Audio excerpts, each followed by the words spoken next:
Assalamualaikum warahmatullahi wabarakatuh. Nama saya Sulfani Vanurposya, NIM 7211419093 dari akuntansi A19.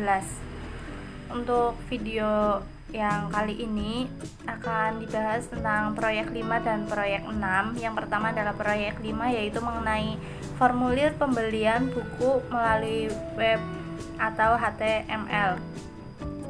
Di sini ada contoh formulir yang telah selesai. Kemudian menu file text itu untuk file yang berisikan name, kemudian menu drop down untuk what course are you talking, kemudian teknik tombol radio itu untuk what type of book do you prefer, dan kotak cek untuk what else would you like. Di sini ada kode HTML untuk contoh. Untuk baris 13 dan 17 adalah perintah-perintah yang menangkap input untuk nama dan alamat email pengguna. Kemudian baris 20 ini hanya memasukkan baris kosong ke dalam formulir. Untuk baris 23 sampai 29 menunjukkan bagaimana pilihan-pilihan ditentukan. Siswa ini dapat melihat judul mata kuliah, misalnya Introduction to MIS, Introduction to Visual Basic, atau Sistem Analysis and Design.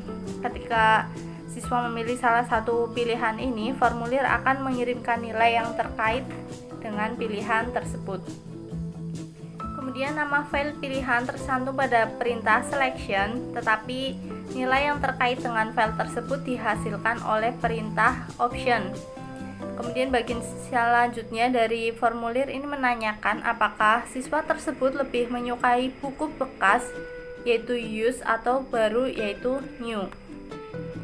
Kemudian perhatikan file value pada baris ke-33. Ketika lingkaran sebelum kata used dipilih, formulir tersebut memberikan nilai U pada file prefer.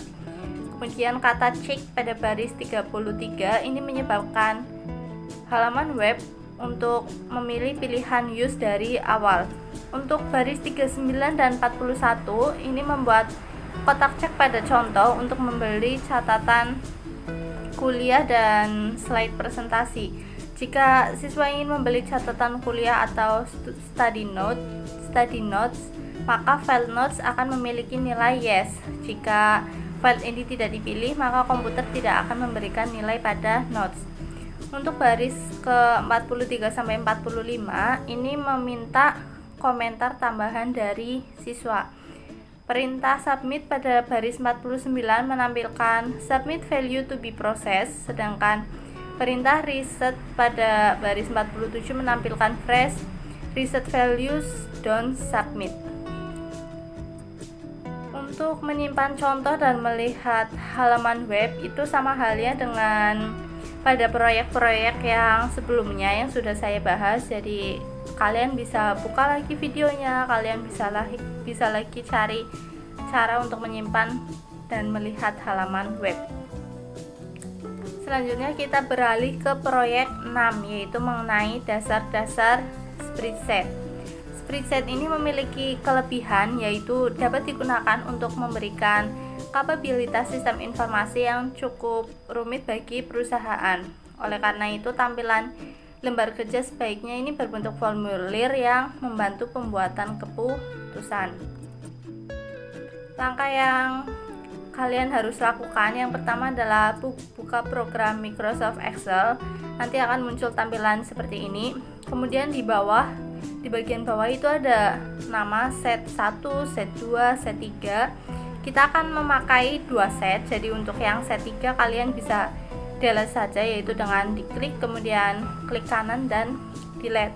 Sedangkan untuk set 1 kalian bisa rename dan ubah menjadi invoice, dan set 2 kalian bisa rename dengan mengisikan nama discount.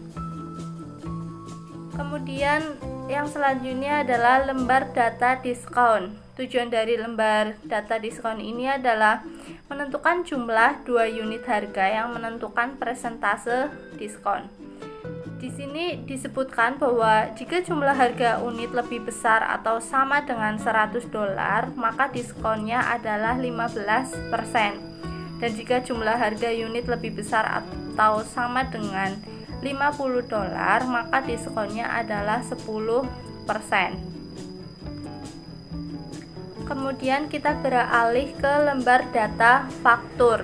Di sini ada tampilannya yang sudah lengkap.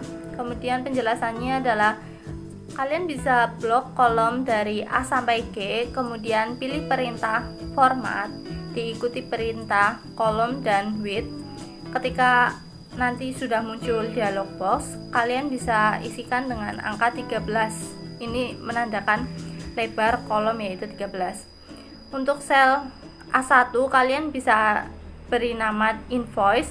Kemudian sel B3 sampai B7 itu berisikan kata item, chair, table, lamp, dan pillow.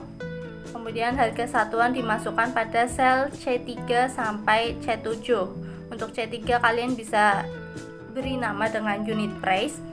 Kemudian untuk D3 kalian bisa beri nama diskon dan masukkan unit ke dalam sel E4 sampai E7. Karena untuk yang E3 itu kalian bisa beri nama units. Yang selanjutnya F3 itu kalian bisa beri nama extended price, F10 amount due, G8 total, dan G10 adalah date. Format sel D4 sampai D7 itu sebagai persentase tanpa desimal. Jadi bentuknya akan tetap dalam bentuk persen, yaitu ada 10%, 15%, 0%. Kemudian untuk total dan nilai pada amount due itu harus berbentuk mata uang dengan 2 desimal. Jadi di belakang koma itu 2 angka. Yang selanjutnya untuk sel D4 ini berisikan rumus fungsi if, yaitu dijelaskan bahwa jika nilai di dalam sel C4 lebih besar atau sama dengan nilai dalam lembar data diskon yang terletak pada sel A4 absolut, maka nilai lembar data diskon sel B4 absolut ini akan ditempatkan ke dalam sel.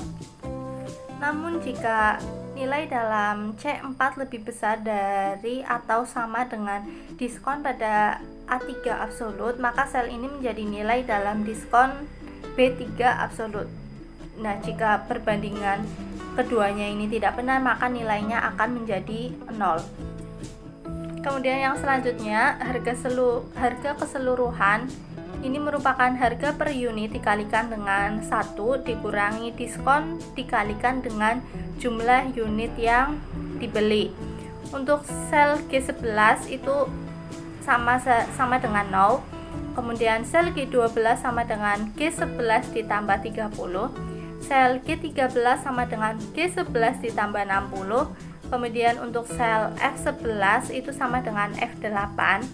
F12 sama dengan F8 dikali 1,01.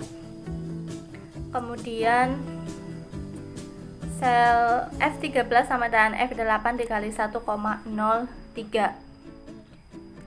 Itu dia materi dari saya tentang proyek 5, yaitu mengenai formulir pembelian buku melalui web atau HTML, dan proyek 6 mengenai dasar-dasar spreadsheet.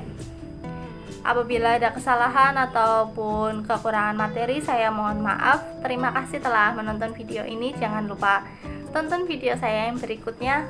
Thank you for watching. Assalamualaikum warahmatullahi wabarakatuh.